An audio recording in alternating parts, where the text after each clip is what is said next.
చంద్రబాబు నాయుడు గారి నోట్లో నుంచి వచ్చే మాటలు ఏ స్థాయిలో ఉన్నాయనంటే భూస్థాపితం చేస్తాడట.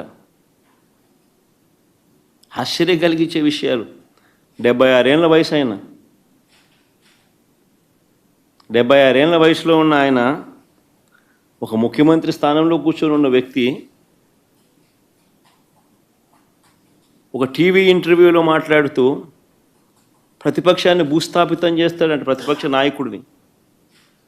ప్రతిపక్ష నాయకుడు పేరెత్తి ఆయన ప్రతిపక్ష నాయకుడిని భూస్థాపితం చేస్తారంట. ఆ ఎల్లో మీడియాకి సంబంధించిన ఓనర్, ఆ టీవీ ఓనర్ ఒకడు అడుగుతాడు, ఎప్పుడు భూస్థాపితం చేస్తామని. ఈయన అదిగో మొదలు పెట్టేశాను, చేస్తూ ఉన్నాను, త్వరలోనే చేసేస్తాను ఈయన అంటాడు. ఆశ్చర్యం. 76 ఏళ్ళ ముసలాయనైనా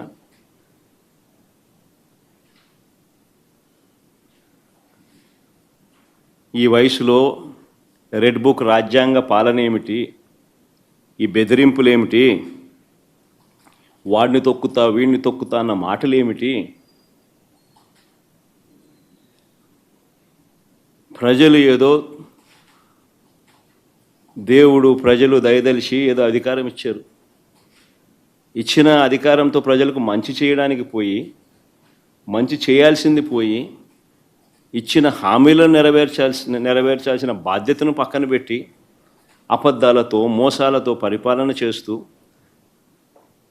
వాటి గురించి ఎవరైనా ప్రశ్నిస్తే భూస్థాపితం చేస్తాను అనే మాటలు మాట్లాడుతూ ఉన్నాడు ఈ వ్యక్తి.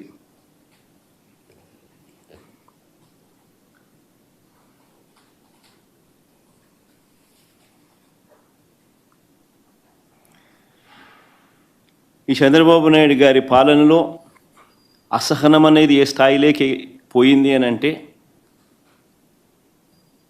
ఏడాది కాలంలో ఈ ప్రభుత్వం